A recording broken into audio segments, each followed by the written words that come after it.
What's up, everybody? Welcome to this brand new Overwatch video where we're going to be breaking down the best 3 characters to climb for each role in the brand new meta. And to do so, we're going to be showing you the pick rates in Grandmaster, and then we're going to give you some tips and tricks on every character so that you can easily climb this competitive season. But go to the GameLeap.com website right now if you want in-depth tips and tricks over every single hero in the entire game. Don't miss out on this insane opportunity to surpass your limits and climb. Do it right now. But without further ado, let's jump into the video. Now, first off, let's talk about the tanks. The tanks with the highest pick rate in the entire game right now, and give you one targeted tip for every single tank. Kicking it off with the first tank on our list at a 10.15% pick rate, which is absolutely gigantic, by the way. It's none other than Roadhog. Now, Roadhog has become one of the best characters in the entire game right now, and if you play an absolutely insane Roadhog, you're gonna be able to dominate your games in hard carry. However, there are a few things that you need to keep in mind.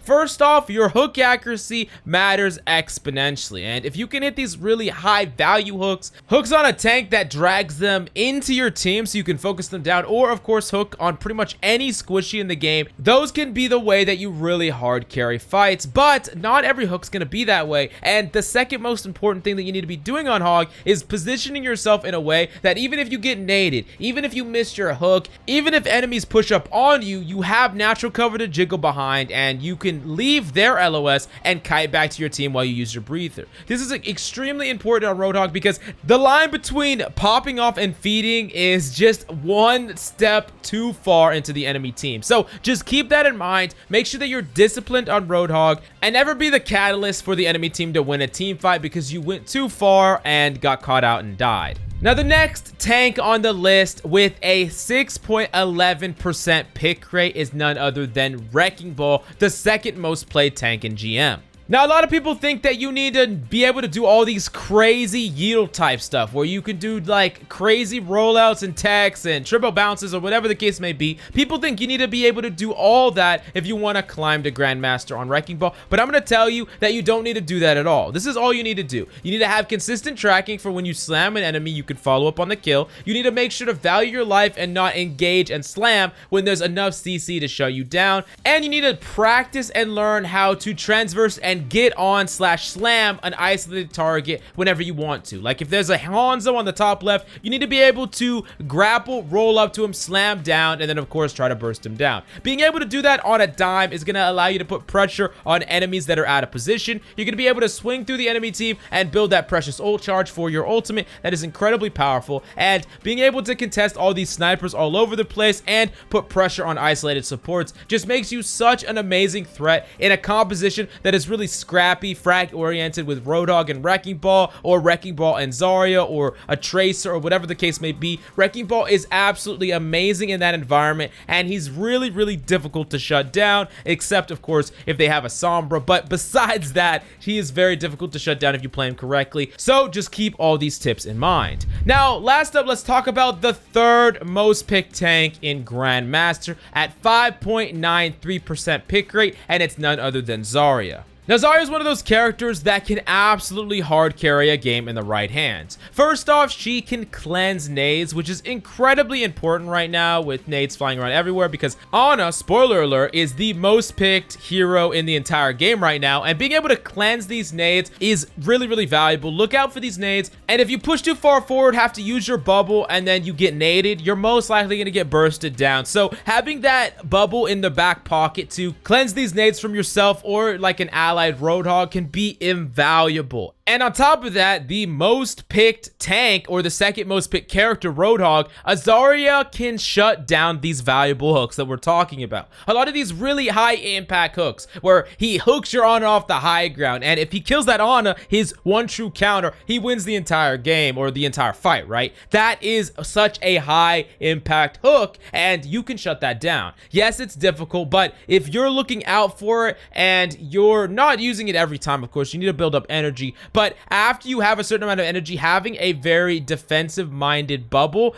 that could be a way that you not only shut down an enemy's play that would have won them the team fight, but keep your Ana alive to nade the Roadhog, and then you could turn the tables on that Roadhog, getting a pick for your team, and really, that one combo or interaction actually carried the entire team fight. A team fight that you would have lost all of a sudden becomes a team fight that you carried. Now move on to the next characters that we got to break down, and this is going to be the DPS, and of course we got to break down the top 3 DPS that you could be playing to start dominating your games. Kicking it off with the most picked character in the DPS category at 4.84% pick rate, none other than Tracer. Now, it's been like this for a while. In a world where Brig is not very good at all, because she hasn't been very good and she's still not very good, Tracer reigns supreme. And that's just the way it's gonna be, especially as you climb the ladder. Tracer's one of those characters that can systematically trade up in resources. Pressure Zarya here, bait out her bubble. Pressure a Lucio there, he used his boop. This is what a Tracer can systematically do across the board, and the thing is, a good Tracer trades so much up in resources. And what I mean by that is a Tracer can invest a little bit of time, a little bit of blinks, and a recall, and bait out like a nade, a sleep, a hook, a boop, a bubble, and all these abilities, if the enemy team doesn't have them, and then all of a sudden your team goes in with your hook, and your team goes in with your nade, but the enemy team doesn't have all these cooldowns, that could be the way that you really have so much damn impact. And at the highest level, especially when Tracers are starting to get so damn good like they are in Grandmaster, this is really compounding over and over again. And a lot of times you're gonna run into that litmus test where it's like, can I force this Tracer off of us without making us use every single one of our pieces of utility? Because sometimes that's all the Tracer wants. Sometimes he just wants y'all to all waste all your utility. He's gonna get his abilities back,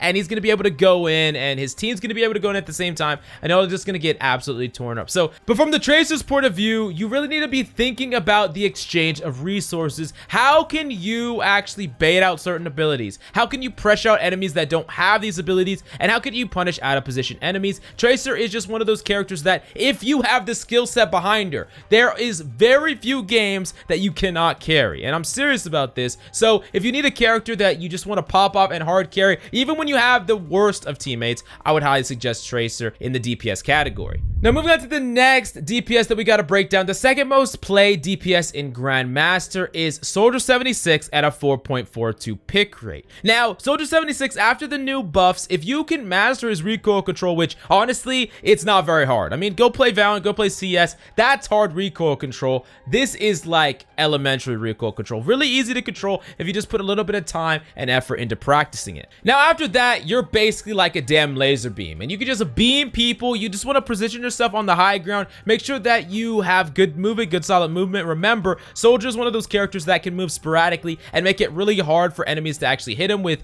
different cooldowns or different fire. He can really alter his headshot hitbox like dramatically by crouch spamming left and right and still firing. And you can sneak in a lot of these really cheeky kills in the backline or on an off angle because of how fast you can burst enemies if you have good control of that recoil. Like imagine an enemy Ana in the backline and you take an off angle to her, you helix her, you burst her in the head, and she just dies out of nowhere. She can't react to it, she can't do anything, and then all of a sudden she's dead. You get that pick, and then you run the hell out of there before the enemy wrecking ball and the Zen just like discord you and dive you. So definitely make sure you reposition after you get these kills. But Soldier is just one of those characters, just like Tracer, that has the capability of carrying, and it's an amazing character. If you have random team compositions, you don't know who to play, Tracer and Soldier, one of those two is going to be your best bet. Probably even in the lower ranks, if I'm being honest, especially Soldier 76. He is probably the #1 character to climb through all the ranks right now. Now, there's actually two more characters that I wanted to talk about in the DPS category, the third and fourth pick, because the third pick is Widowmaker, which the reason I don't really want to talk about her too much is for two reasons. One, she's the third hit scan, and I don't really want to just keep going on and on about hit scans when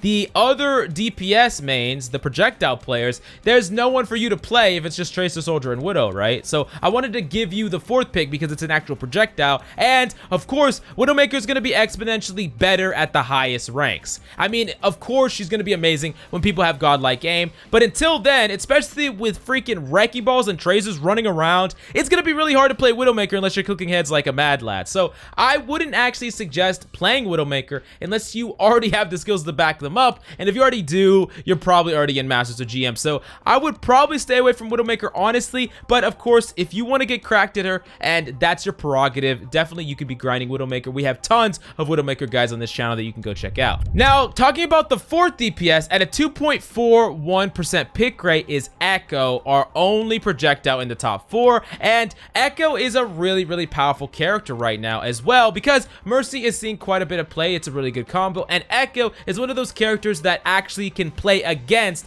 a lot of the different hit scans in the game and can punish a lot of the different tanks in the game. Now, you got to make sure that you're playing Echo a lot like a Genji that has a little bit different types of mobility. You don't want to be flying really high like a Pharah. That's like the #1 worst mistake you could be doing, especially up against Soldier. I mean, he's just going to delete you out of nowhere. But the really powerful thing about Echo right now is when monkeys and Zaryas and wrecking balls get too close to you, your beam is one of the best ways to punish them incredibly easily. And that's like your #1 job right off the bat. You don't necessarily have to be going and diving all the DPS all the time. You can if you see an opportunity. However, being able to use that beam to capitalize on a lot of these tanks going into your team and feeding and being a little bit overeager, that can be one of the best things that you could possibly be doing on Echo. And of course, with Roadhogs running around like crazy, you always have a very solid duplicate target to get some free value. Now, moving on to the last, but certainly not least, characters in the entire game right now, we're going to talk about the supports, and I'm actually going to talk about 4 different supports right now, because they all have relatively close pick rate, especially 2, 3, and 4. But starting off with #1, we already talked about her, is Ana, with an 11.19 pick rate in GM, the #1 most played hero in the entire game right now in Grandmaster. Now, not only does she have that really high pick rate, but even with it, she has a 54.41% win rate, which is absolutely nuts. This is just one of the best characters to be playing right now if you want to pop off and carry. Now, in my personal opinion, there are 2 really interesting and important things that you need to actually do on Ana right now if you want to have incredibly high impact. Now, the first thing that you need to be focusing on is your positioning. You gotta position yourself differently depending on what the enemy has, as playing really far back can be fine in certain situations, but up against a composition like a wrecking ball and a tracer, you're gonna get dove if you're isolated. So remember that positioning is not just a one-size-fits-all approach. You can't just always be positioning in this one spot just because it's your favorite spot you saw in some video. You need to be constantly changing your position depending on what the enemy has, how they're trying to play, what characters they are, and different things like that. Just the idea is to make it as hard as possible for you to die, and of course for you to live as long as possible, because Ana needs to be alive till the end of the team fight, honestly. Okay, sorry, I'm just gonna, I don't even know. Anyways, talking about Ana, the next thing that's incredibly important on Ana is looking for those opportunities to have value outside of just healing. Yes, you need to do your job. Yes, you need to heal up your team, but there will be some opportunities that you cannot pass up. When a hog takes the flank a little bit too aggressively, hitting that sleep dart on him,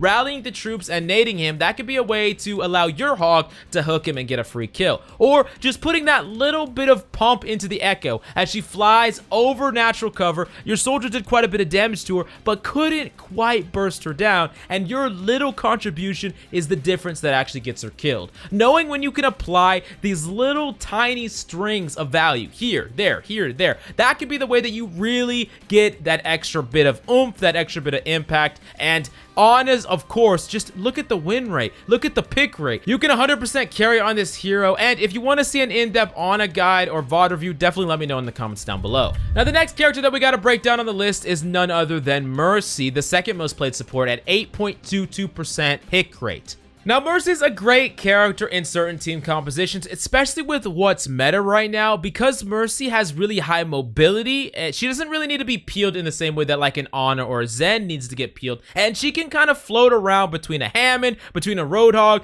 between DPS on the high ground. She can kind of do her own thing and fly around. Now, that being said, there's going to be some DPS that she's going to pair with a lot better, like Soldier, Widowmaker, Echo, Ashe, and a lot less with a character like Tracer, a character like Genji, and different characters characters like that, because she's not going to want to fly into the back line to heal someone. A Zen could just orb a Tracer on the back line, right? But a Mercy's not going to want to fly across the map to try to heal an ally. But she does get a lot of value in like pocketing a soldier or pocketing an Ashe, for example, while at the same time still providing a decent chunk of heals for monkeys that come back or wrecking balls that come back to the team. She can just hop on them, heal them up, and then go back to pocketing afterward. Now, my only big problem with Mercy is I do think some of your value or potential value can be finite at times, because they are directly tied to how well your DPS is playing. If you're pocketing your Ashe and you want her to get a lot of value, but she keeps getting headshotted by the enemy Widowmaker, yeah, that is just a rough game. It's going to be pretty hard for you to have a impact in that game. However, the beauty of Mercy is that you can provide a little bit of an advantage to whoever you want to at any given moment in an entire game, and if you really learn how to micromanage that to the best effectiveness, you can provide just the right advantage to the right person in an entire game and give them a leg up in different 1v1s and kind of turn the fight in their favor, and that could be a really great thing to do on Mercy, but it does take a large amount of game sense to pull off perfectly. Now, kicking it off with the third most played support right now at a 6.37% pick rate in Grandmaster is Lucio. Now, Lucio's really interesting right now because he sees play for a number of reasons, but the biggest thing that you need to know about playing Lucio is typically you actually want to play Lucio fundamentally different depending on your composition. Now, yes, you could hypothetically always be playing this DPS style of Lucio, and if you have the mechanical skill to back it up, you could get pretty much decent value every single time. You're diving in with your team, you're trying to get solo impact, and you're like a DPS healer hybrid, right? In the same way like Zen is, if you're playing this playstyle. That being said, however, especially if you look at all the characters that are being played, there are some characters that Lucio's speed boost